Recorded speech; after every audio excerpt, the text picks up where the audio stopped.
Hi, everyone. Welcome to Talking Tech with Creative Podcast, a podcast where we dive deep into the intersection of technology and creativity in different industries. We have a special guest today, but before I introduce her, I want to talk about what is going on, what is rocking the AI world at the moment. So, what has currently happened is ChatGPT, which quite a lot of people know, has had an AI a rival in Apple App Store called DeepSeek. So DeepSeek AI model works exactly like ChatGPT, but I'm told that it's very good, it's brilliant to use. And what is shocking the technology world is that it was made at a fraction of the price of ChatGPT. So DeepSeek AI, ChatGPT, billions of dollars was spent on ChatGPT. And in fact, they've just announced Stargate, which is a data center costing $500 billion for ChatGPT. DeepSeek AI, on the other hand, was made in China by a startup company for, I think it's $6.5 million, under $7 million. The startup company have said that they used non-advanced chips. So NVIDIA is the main supplier of the chips for these AI models.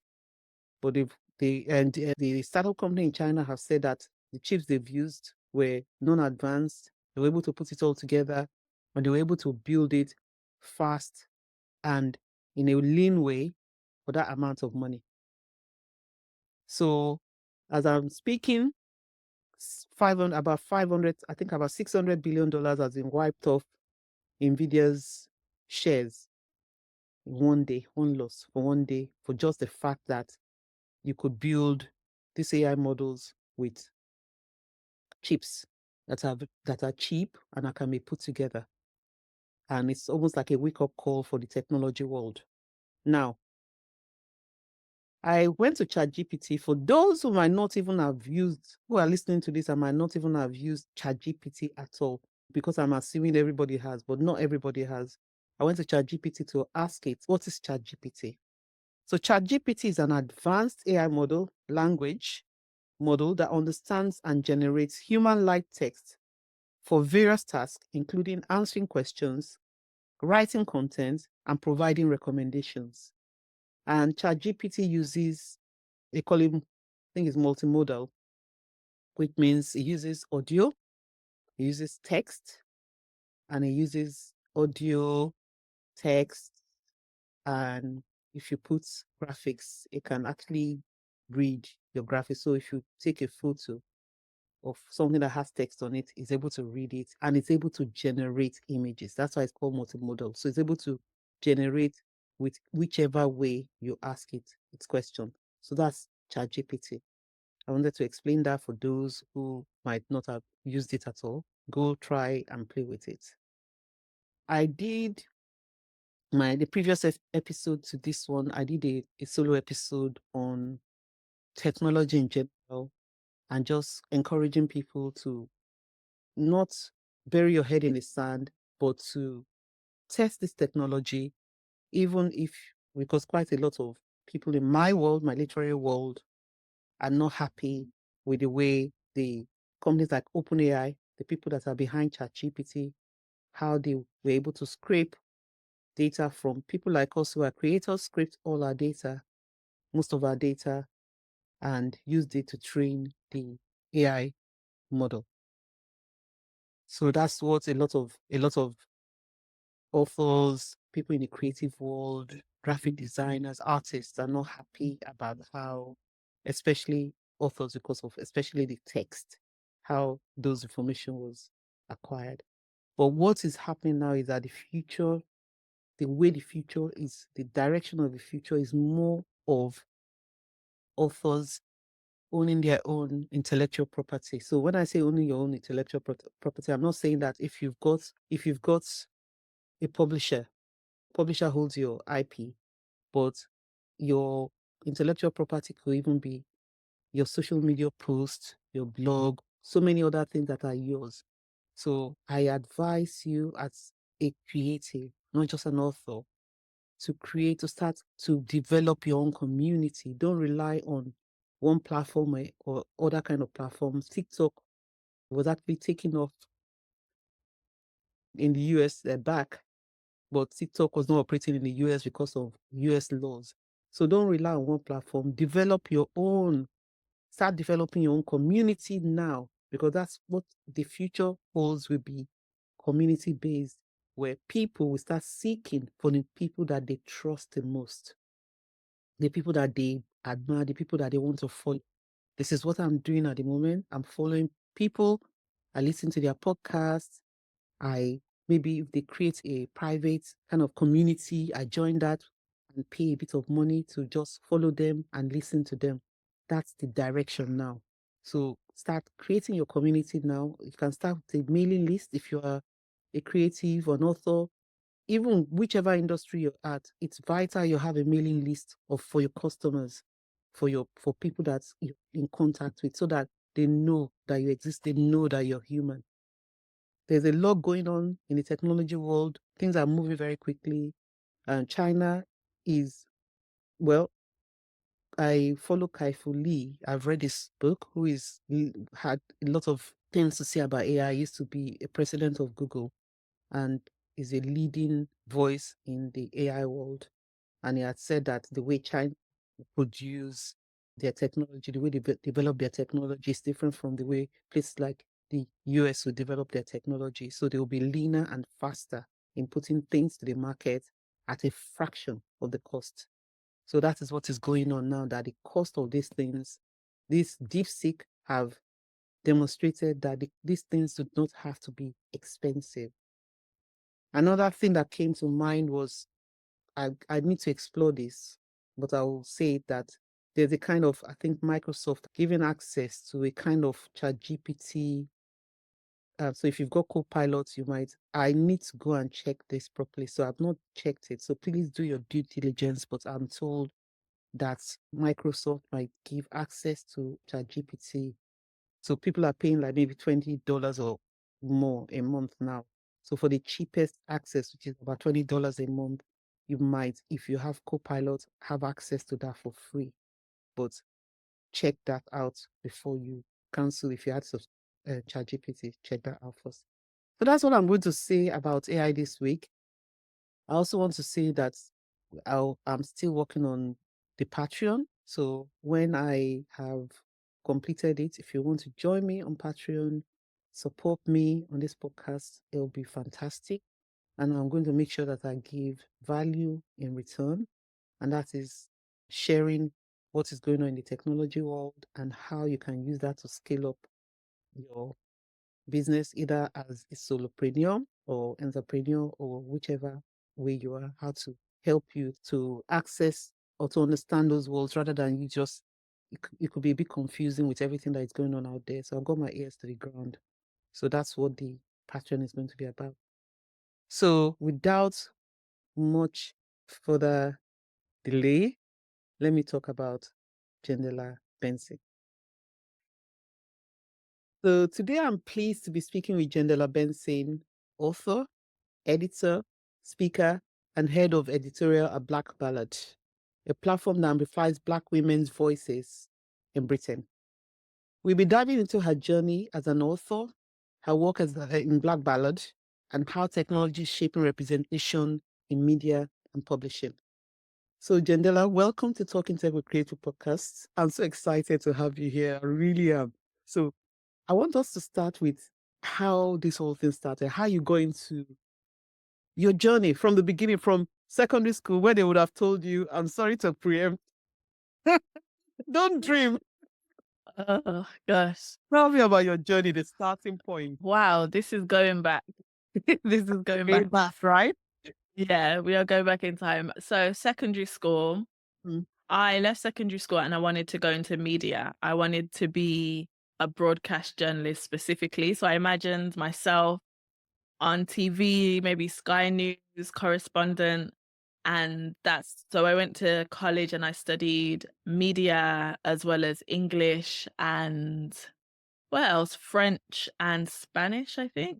Was it Mm. French and Spanish? I can't remember. Yeah. That's how far back we're going.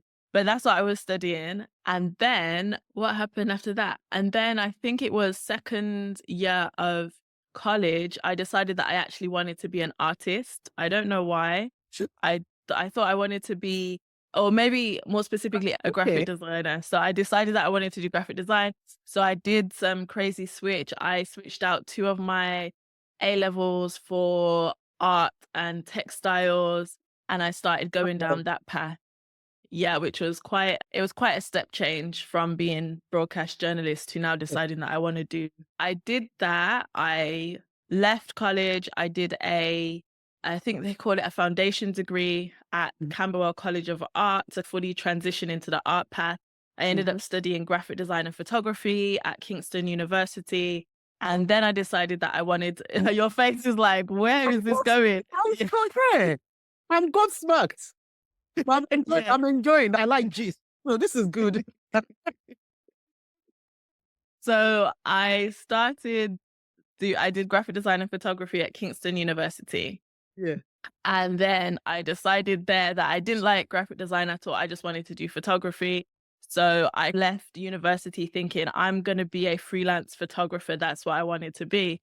And immediately after leaving, I started working for a photographer in studio. I started assisting different photographers, professional photographers, building up my experience. I started working full time in studio for one photographer called John Wright, who was like a commercial photographer. So I was like in there every day, assisting with shoots, but also doing admin. And it was funny because at the time he launched a kind of like a website which was meant to be fashion and culture. And it was actually called Caffeine Nicotine. And as part of my kind of role, I started editing this website. Like there was no, I guess, I don't know what the plan was. I think he was Yeah, just like but really still. big into fashion Mm-hmm. and he wanted to do more fashion. So I was like covering like fashion stories, like posting Mm-hmm. when Louis Vuitton did like a new campaign. And that's what I started doing. And then I left working for him and I was still freelancing a little bit. But then when I got pregnant, I couldn't freelance as a photographer anymore. I couldn't be carrying around all the equipment. So I went back to writing, and writing's actually my first love. So the very first thing I ever wanted to be as a child was an author. But I had Mm-hmm. that dream in the past thinking, I can't write. I was like 8 years old and I couldn't finish writing a novel, so I thought, "Oh, this isn't for me." But yeah, I just started writing again for my own blog. This is when blogs were like a thing. Yeah. And then off the back of that, I started getting opportunities to write for other blogs. So I wrote for Christian Today. I did like a column for Christian Today. I did a column for MTV News, like just very like small kind of Mm-hmm. things Still, around yeah. Mm-hmm. specific topics. And then I was asked to be a contributor to Media Diversified. And then from there, I just started writing more for different places. And then when Black Ballad launched, I immediately started writing for Black Ballad. This is when Black Ballad was still a free blog. So Mm-hmm. I was writing for Black Ballad. And then it was actually off the back of writing for Black Ballad, an editor approached me and said, I like your writing. Have you ever considered writing a book? And I said, yes, of course I have. So I then started working on what would be Hope and Glory. And then around that time, or not around that time, but in that process, I then also started working full time for Black Ballad as well. Wow. So it was a very circuitous path, Mhm. but that's how I ended up, yeah, as a editor at Black Ballad, but also as an author as well. Fantastic and very rich, because this is what I like. For authors, if you want to be an author, you'll be, in fact, it's a blessing to have the kind of background you came from, because you can take from anywhere. Yeah. It's like magpie. You can just take from there because you've got all the experience. So you're so blessed. Thank you. Oh, so Thank you. in terms of because you've got these are the questions I normally ask later on in the interview, but I'm going to ask them now because I'll talk about the digital age and other kind of questions. So in terms of your creative process, how do you balance your creative process, your job as an editor, and all that, the family life? How do you do it?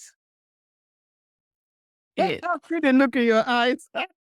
it's not easy. It's not Oh easy my at all. God.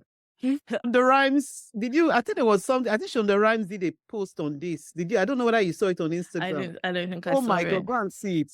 She was just talking about how, just you finish and I'll tell you a little bit about what I Okay. on the rhymes that did that on Instagram. It's worth watching. I was feeling so happy when I saw that.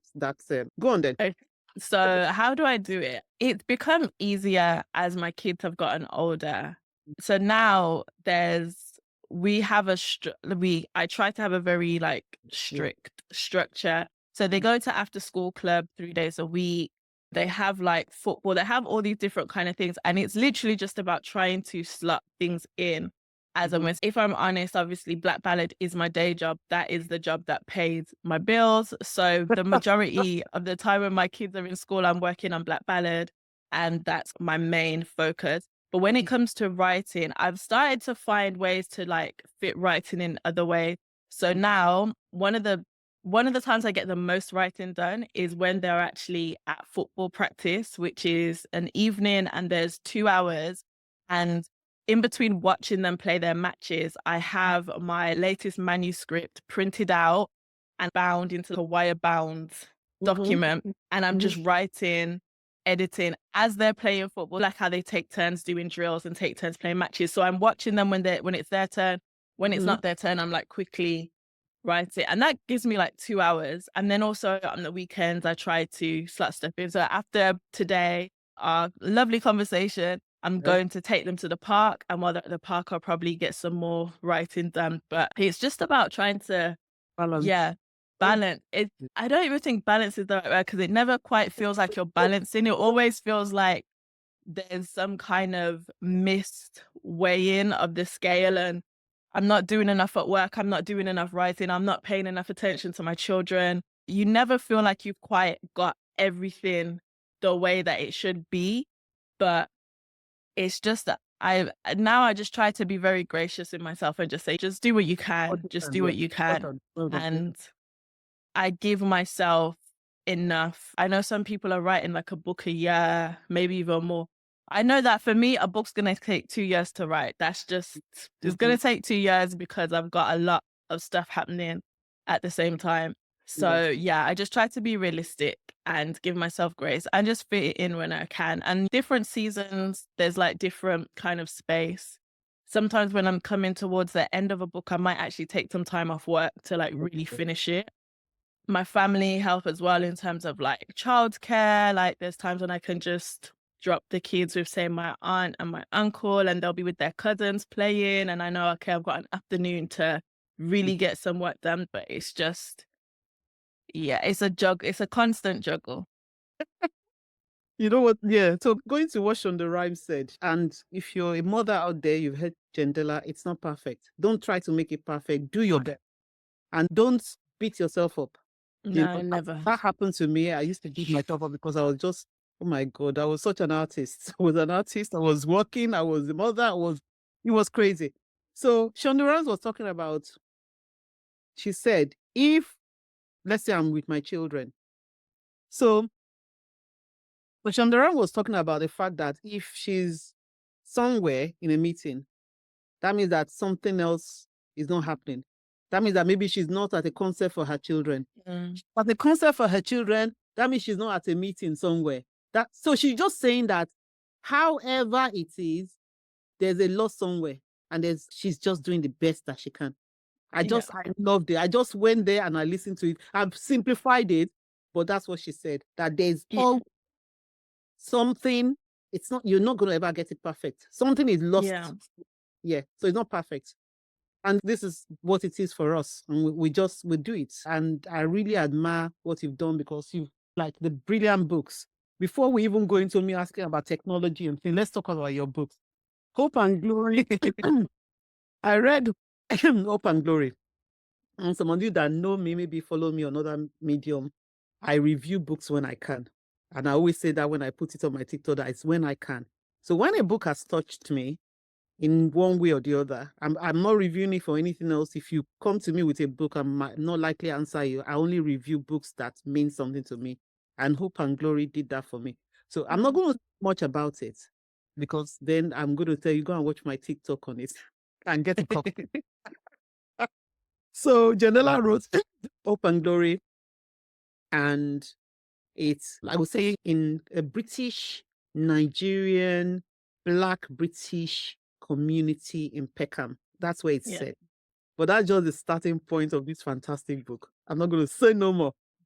And she's written all that we've got that I Yeah. have not had time to read, but I just started it, just started the first page, and I know that I'm definitely going to read it. So that's just the beginning of it. And I know this one I want to read. So, having not read all that we've got, I Mm. can't say much about it, but I can ask a question because I have a feeling that both books are different. Yeah. They're different. So, tell us about in terms of writing those books, why the difference? I'm not questioning you. I'm just curious about Yeah. kind of books and how you intend to proceed with that in terms of your author journey. You'll be writing different books and different stories. Yeah. Why are they different? I don't know. I feel like when it comes to writing books, I just have a story. And even the book that I'm working on now is very different to both of them. And I think that I just start off with an idea. It'll be a random idea. So with Hope and Glory, it was starting off as me being in my mid-20s and feeling like my life was not coming together. So then I just started writing a story about a young woman in her mid-20s whose life doesn't really seem to be where she wants it to be. And then adding in the complication of family and all of the dramas of being a British-Nigerian child to Nigerian parents. And Mhm. that was just a story that I wanted to tell because I've never seen a story like that. I've never So, seen a story that was really so British Nigerian. You have a lot of Nigerian stories, you have a lot of Black British stories, but I wanted a story that was like British mm, Nigerian. So if they mm, wanted a definition, actually, yes. no, let me not say that because someone will be like, ah, that's not my Nigerian story. Okay, fair. But if you wanted a good example of what a type of British Nigerian story, I wanted to write that book. So that was Hope and Glory. And then with all that we've got, I think it came from a very different place where it centers two young women who are like very isolated. There's a young 15-year-old girl called Abby, whose mom's always working, so she's home alone a lot. And then there's Mimi, who's a young mother who's had to leave her family because of all of the speculation and controversy around becoming a mother at such a young age. Mm, So, with that, I wanted to write a story about community and about what community looks like now when we have so much fracturing, we have so much like discord. It feels like the fabric of society has been really like damaged by so many different things, by austerity, by just a breakdown in trust. So I wanted mhm, to write a story about two young women who find each other, they find their community, and ultimately they like save themselves because I think it's really important for young women to have that agency. I didn't feel like I had that agency as a teenager, and I really wanted to give my characters that agency. So all that we've got was a bit different because I think I was coming at it from a place of there's a bigger story that I want to explore through the lens of these two young women and touching on topics that again I haven't really seen spoken about, especially from the point of view of young women. A lot of the things that the book touches on in terms of like gangs and police brutality and all that, it's often from the lens of young men, which is understandable. But I wanted to show how these things also impact young women in our community. mm. That's interesting. I love that. So, I'm not going to ask about your next book yet because I saw you gave us a hint of what you think, what you say you might be writing. But I want to go into writing and editing in the digital age. Hmm. And to ask about how technology has changed the way you write and edit and collaborate with others. Because Black Ballad is a platform, and I would say it's a digital platform. And then I love the idea that you come together, the community comes together, you're doing that with the community. So how is that? How is that working in terms of how you work? Yeah, so it is a digital platform, like first and originally it was a digital platform. And that was really because with the advent of independent publishing and digital media, the barrier to entry was lower. So where there was a lot of writers who were not being represented in mainstream publishing, Black women just being one of those like demographics. Yeah. Black Ballad presented an opportunity for Black journalists, Black writers of various different experiences and ages to really have their work published and put in front of an audience. So obviously digital features heavily in that because it did, as I say, it lowered the barrier to entry. It made it so much easier to even just connect through social media. We found so many of our writers through social media, and we still do to this day. That is how we started. But then there is a need for us to be in person as well. And so we realized that on one hand, in order to fund Black Ballad and in order to pay our writers, we needed to have some kind of revenue model. And that came through launching with a paywall or relaunching with a paywall and kind of a membership base. And that was in 2017. So that was before a lot of the mainstream publications started considering paywalls and membership kind of schemes. We were told originally in the beginning that it wasn't going to work. No one would pay for it. Black women wouldn't pay for it. Like the model wasn't going to work. But thankfully, we are still here in 2025. Not that it's been easy at all, because media as a whole, the landscape is changing so rapidly. People have tried paywalls, they've dropped paywalls. People are trying to navigate what it means, like the advent of AI. Even just the cost of living crisis is also just affecting our membership base in terms of what they can afford and what they can't afford. But there is still a need for Black Ballad. There is still a need for our community. And now we have events, in-person events as well, which you feel adds even more value to the membership. So Vibrance as well. yeah, so we can meet together, chop up what we discuss online, we bring it in person, we just expand that conversation outward. Yeah. And ultimately, we are a lifestyle platform. We're a lifestyle brand that is for Black women, because it's not just about the publishing. It is about the events. It is about the community aspect as well. That's fantastic. And I think you've actually answered the question, because I was going to say, do you think digital platforms have democratized publishing for Black writers? And I believe so, because you've said low entry level in Yeah. getting in. So what tools or software do you use in your creative and editorial work? Seriously. What else? I mean, so when I'm working with writers, a lot of the time it's like Google Docs, so we can work in the same document together. I feel like it's not very high tech. It's like Google Docs is that's like mainly it. Obviously, we do a lot of meetings online, even as a team. So we do work as a team. We're in the office one day a week, but the rest of the time we are remote. So there's a lot of communication happening through Slack, through emails, through Also, Google Meets, through Zoom. So there's just that constant need to be connected. And then also, yeah, we work in like anything that can allow more than one person to work at the same time. So whether that's Canva or whether that's Google Docs, just to keep the collaboration going. Because one thing that you do miss when you are working remote is being in that atmosphere where people can just chip in, you can just stop by someone's desk, you can get like real time feedback. So it's good to just keep connected in whatever way we can. Yeah, that's fantastic. And so what role do you, because social media is changing. We're in changing times now. Yeah. TikTok went out for a day in the US. I think a day, or I can't some days. I Yeah. don't know how many days it went out in the US is back. But so we know that social media is not a completely reliable means of, it's a fantastic way to reach people, but Mhm. cannot rely on it completely, because you can just go out. The carpet can be pulled from under your feet. But you've used it in a way to amplify your voice, to the voices of Black writers. So how do you see social media? How does it play within how you work in Black Ballad? Social media is important as a discovery tool, but what we're finding, and I think a lot of publishers are finding the same thing, is that as a discovery tool, it's proving harder. It's now more like a pay to play atmosphere. Facebook, X, Instagram, Meta, they're not trying to give you the reach that you once organically could develop from just having amazing content and just being consistent. Like that reach is no longer available freely.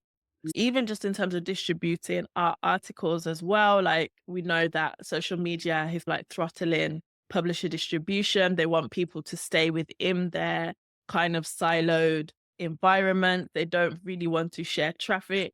So I feel like we're really at a turning point, and that what the future looks like is still a little bit up for grabs. But I think social media is still really important because it is one of the ways that we can immediately reach kind of our loyal audience and our loyal followers. And it still does provide a good discovery tool. So I know that I've met certain people at Black Ballad events who discovered us through like a TikTok video or through something else. But I don't think that publishers can rely on social Yeah. media anymore because yeah, I feel like social media is something that is almost turning into kind of like sub communities within communities. So if you want to build a platform on social media and you want to be social media first, then that's great. But then as we see, when TikTok goes dark, when Instagram goes down, when the algorithm changes, or when founders decide that they want to work a new revenue model, you're like held for ransom.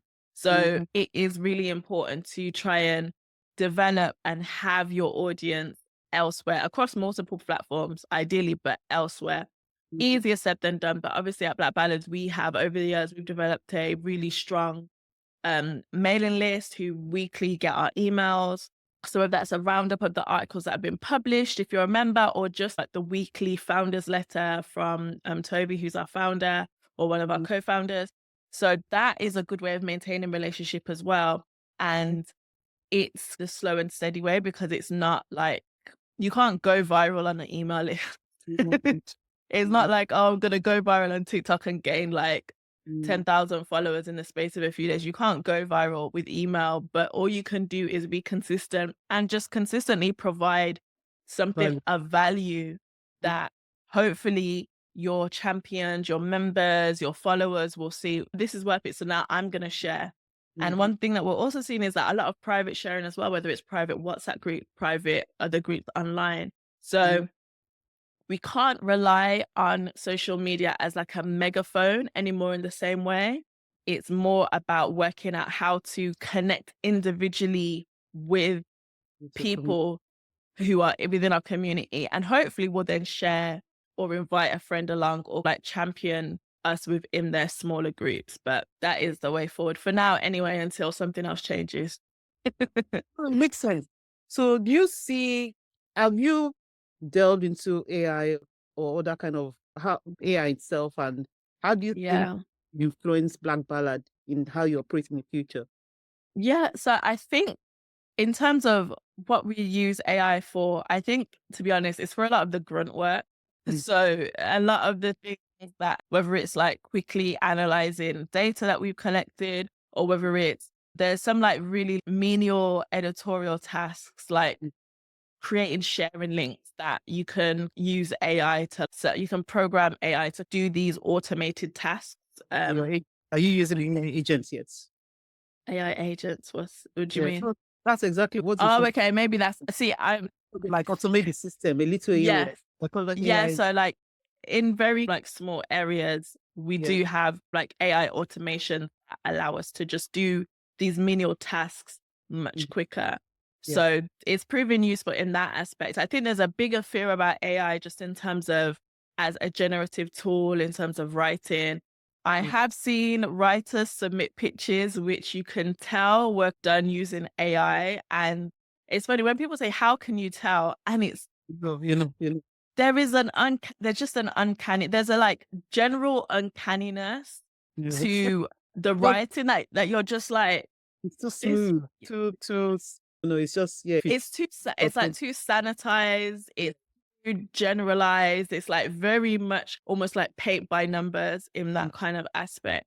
So that is a concern, I think, just in terms of where people just stop thinking for themselves and they try and use AI to shortcut the creative work in ways that is not really beneficial to anyone. As a tool to do grunt work, as a tool to do automated tasks, AI, amazing. But when we're talking about original thought and like creative production, I don't think AI is really going to it's going to surpass the quality, the insight, the nuance needed from humans. I don't think that's going to happen. But there is a fear, and a fear that I have and I'm seeing other people echo, just the fact that in the kind of like gold rush for AI, it's going to weaken the industry, or it's going to undermine the industry, at least in like the medium term. The way that I think about it, there's like the short term, there's the medium, and there's the long term.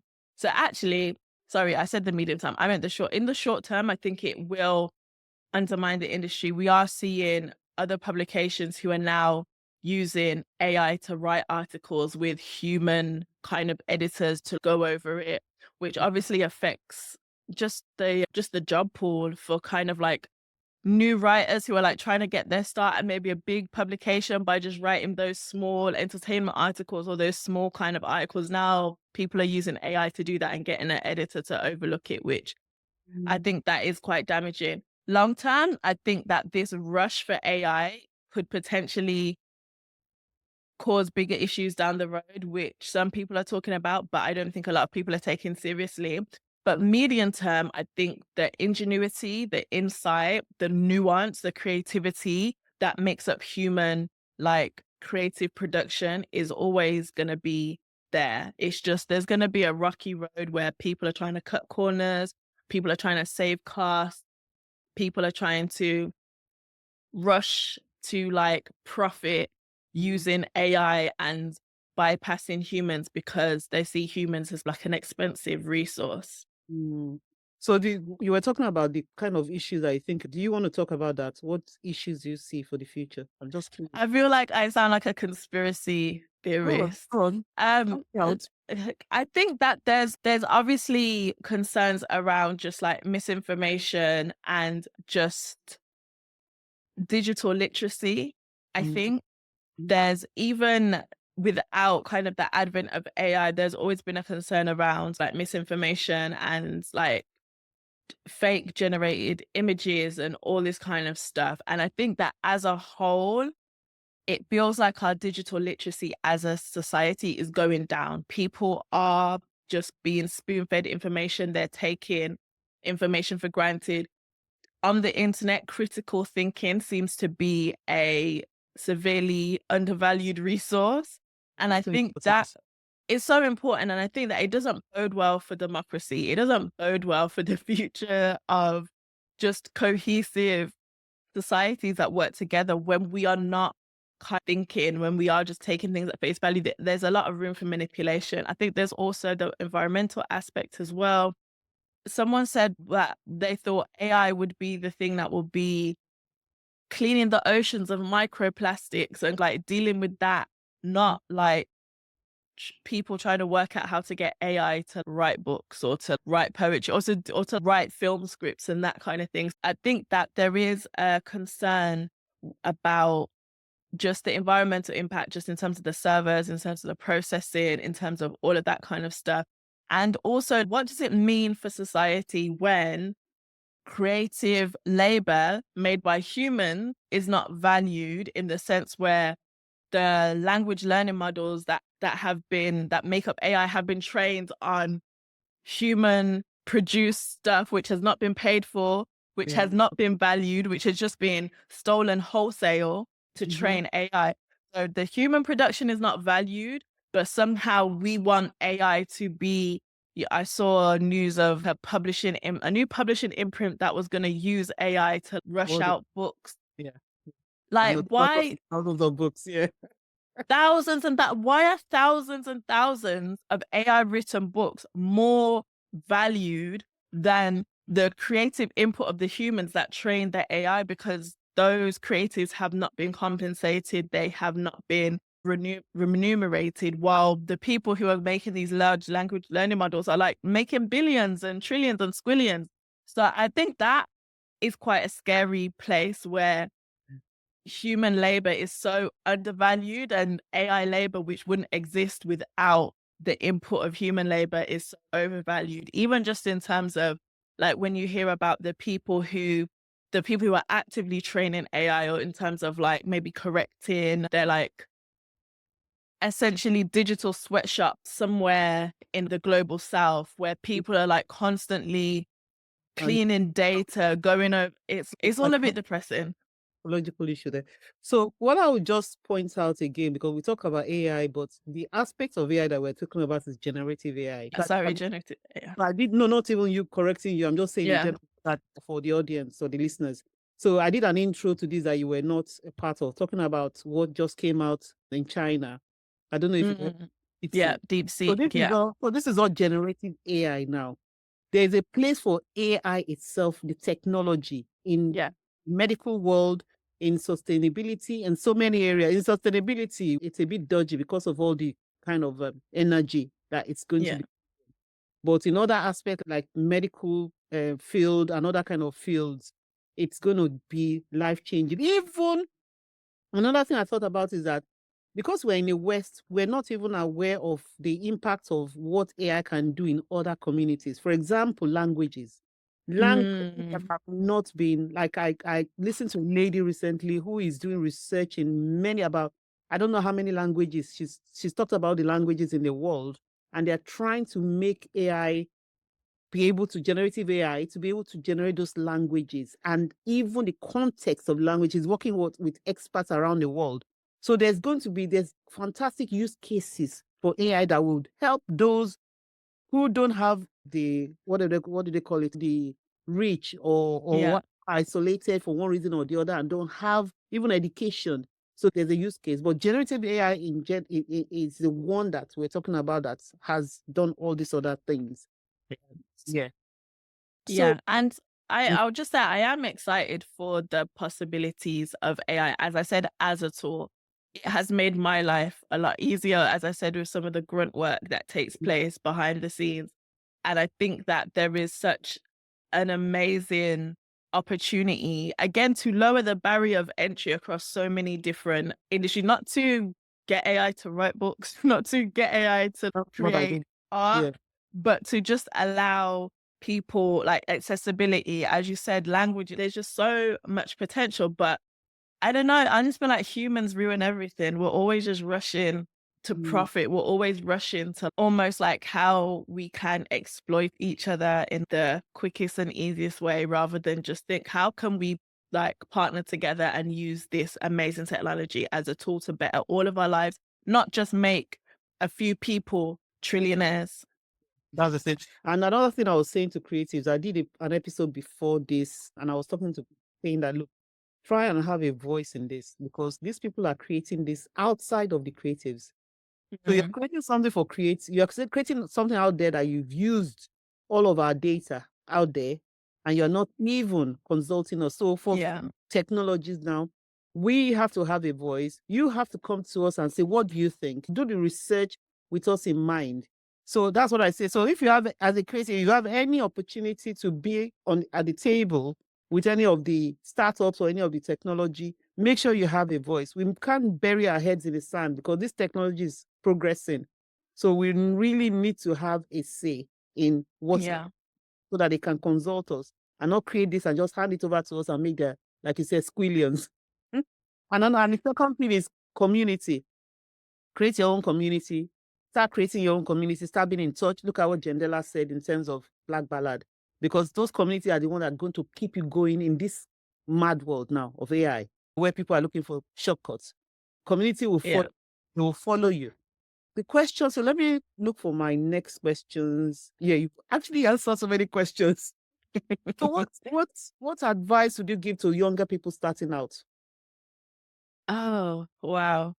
I think that you have to really be immersed in the world that you want to enter. In terms of if you want to be a writer, you have to read. You have to read widely. If you want to be an editor, you have to read widely, read loads of different magazines, publications. You have to know what the landscape is, especially because the landscape changes so quickly, so often. So I'd definitely say immerse yourself in novels, immerse yourself in, if that's the word you want to enter, immerse yourself in the world of novels. If it's nonfiction, the world of nonfiction. If it's magazine journalism and or newspaper journalism, you really need to immerse yourself in that world. And one thing that I will say is that I'm not anti-university, but I feel like even when I was in university, which is over 10 years ago now, I don't think we left being prepared for the world that was out there. So while I'm not anti-university at all, if you want to go, but you also need to also be self-educating as well. So you need to be keeping an eye on what's happening outside in the real world, as well as taking in as much as you can and using the opportunity for having this time with your tutors, having access to, I miss my uni library so much. Like the university library was an amazing resource. So just you have to really become an expert by taking as much as you can from so many different places because unfortunately, the landscape is changing, things are becoming more competitive. And even like from my position now as someone who looks for writers and is in a position to commission other, like we really want people who know their stuff. It's not just enough to like, oh, I can write. That is great. Do you know what you're writing about? Do you have the insight and kind of the knowledge and like that, or even just the access to expertise if you yourself is not an expert that can really bring an edge? It is a really competitive world, but if you love what you're doing and you have a real respect for what you're doing and you immerse yourself, like you will be able to forge a path. Another thing I'll say, be open to how that path might play out. As you can see from my journey, it was not linear at all. I always say Black Ballad is the dream job I never knew that I wanted. I would have never, there's not one time when I said, oh, I want to be an editor working in like media. That never, ever crossed my mind. Yet here I am and I'm enjoying it. So I say definitely be open to where the path might take you. And the last thing I'll say is when you're young and you have less to lose, I'd be quicker to say yes to certain things, quicker to say yes to certain opportunities, because you just never know where this opportunity might take. You never know what you might find yourself doing that you enjoy. Like, who knew that me saying yes to editing this like fashion and culture website for my old employer when I was a photography assistant would almost be the bedrock for the job that I do now. Like, who knew? That's fantastic. And what advice would you give a younger Jendella? Oh my gosh. What are the do's and don'ts? The do's and you know what I would say to a younger Jendella? I would say, don't undersell yourself in everything. I feel like I really had a fear about asking for money or asking for payment or increasing a payment. I always felt like almost so grateful to be there that I didn't want to say, "Oh, actually, if it's a freelance job, my fee is this," or "Actually, I need to charge you that," or "Actually, can I get expenses on a job repaid because you're not paying this is an experience for me. You're not paying me, yes, but can you at least pay my expenses because I'm helping you?" Just things like that. Don't undersell yourself. I was too afraid when it came to money, and I really shot myself in the foot. So I would definitely say the worst they can say is no. Ask for it. The worst they can say is no. And I think I was also scared about seen as like too pushy or too demanding or whatever. Life is too short for all of that. Life is definitely too short. Yeah, and look at the people that you're following as well. So whoever you're following, I can't remember who. I think was it Yvonne Oji? Was it Yvonne? Yeah, Ivan, yeah. Was it Yvonne? No, it's not Yvonne. What's the other? Oh, Lovey Ajayi was talking about uh, being underpaid, and yeah. he put a figure that was like, "What is that underpayment?" Yes, Oh, yes, yes, use yes. that as like, oh my God, if she says she's underpaid and this amount is like a big amount, then you are being underpaid. Then, Yeah, of yeah. course, there's a starting point before you get to a high level.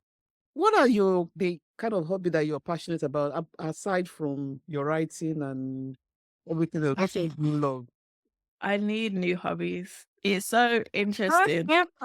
When you are in a position that you turn the thing that you love into a job, whether that's a day job or even like writing, I find that I need new hobbies because all of my hobbies are related to. So like, I can't even say that I can say, oh, reading is a hobby, but reading is also part of my job. So is it really a hobby? So yeah, what I do love actually, and I've been getting more into watching independent film. a lot. Yeah, I've got a movie subscription, so I've been just watching a lot of random independent film that I think is also just juicing up my mind and my like inspiration. So I'm really enjoying that. Mm. But yeah, I learn languages as a which sounds a little bit nerdy, but I love to learn Which different one? Which languages. languages? I'm trying with my Yoruba. We're seeing. Oh, No, no. just say So, like I want to eat. And it's, why you're going to not? encourage someone. Someone is going to see you and say, "Oh my god." Okay, mo fẹ́ jẹ. What do I want to eat? Yeah, that's it. Mo Yeah. fẹ́ jẹ. I want to eat. Oh, look at that. Look, if Jendella could do it. If Jendella can do it, you can do it too. Jendella could do it. Shy and all that. Look, I'm so Yoruba. shy. I'm so shy. I'm so shy.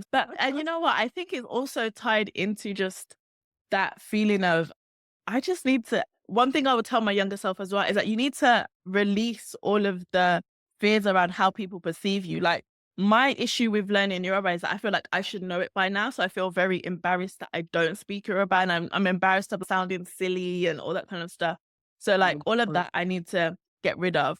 But yeah, I've been learning Yoruba, also French, because I did study French up until A level and then I just stopped. So I'm trying to like get back into like my French speaking and reading and understanding. Yeah, maybe language learning, some Sure. independent films. I want to start painting again, but yeah. Like I'm chuffed. So now I'm going to ask you two more questions and I'm wrapping it up. So in terms of someone out there that you really admire, deeply admire, do you have anybody I know you might have several people, but do you have anybody that you go, oh my God, I like this person and I look up to them? I think Issa Rae as so it's funny. I remember I first started watching Awkward Black Girl, her web series, when I was in university. So I feel like I've really kind of grown with like I was there for Awkward Black Girl and now seeing her as this industry powerhouse with her own production companies, her own businesses across various different industries. It is inspiring. And yeah, and not that I see myself producing TV or film or anything like that soon. I just really admire someone who again charted her own path. Hey, just say if you're not, if you want to. Seriously? I'm putting it out there. Maybe I'm putting it out there. TV, film. I would definitely Sorry. I would love to Don't move into film and TV in terms of writing. worry. Definitely. I'm definitely going to. So Yeah. put it out there. And And we comic receive. and comic. Everything. Nothing is Yeah. off the table. That's good. So it's a Ray. So Yeah. now your next work as an author, what's in there for us? What should we be expecting? Expect the unexpected. I'm half joking. I'm actually working on something that's a bit more in your territory. I'm working on a thriller of sorts. It's a challenge. It is definitely a challenge. And I always feel like, why do I feel like each book I write is like such a almost like step change compared to the last one, which is good. But then at the same time, I'm like, oh, why do I do this to myself? Why do I not just try and do what I did before, just slightly better or slightly different? So yeah, it's actually a thriller. Um, and I've been working on it for a while. I'm working on a new draft that hopefully I'm gonna send my agent before Easter, putting it out there so everyone has to hold me accountable. But yeah, it's different because there's a male main character. I've written about a lot of women. Yeah. Now I'm writing about a male main character. It's, as I said, it's a thriller and also it's set within an evening. So it's very, My God. it's set within the evening, male main character. And also there's 6 different perspectives. So I'm trying to do a lot. People always say I try to do too much in my books. This is me again, trying to do a lot. So Fantastic. yeah. God, I'm excited. I'm really excited about it. Do you know something? We at the end of the podcast, where can people reach you? I know a lot of people would know you, and some people might not know you. So where can they reach you? So I'm on Instagram, Threads, just Jendella. Also, I'm on TikTok sometimes. Jendella the first. Sometimes I'm on TikTok. Oh, jendella.co.uk, and you can find out where I will currently be. Oh, thank you so much for coming to Talking Tech with Creative Podcast. We really appreciate you. I love this interview. I can't wait to publish it. Thank you so much. And No, thank you. We've had a great time. Angela, we had a fantastic time. I loved it. I love it. Thank you.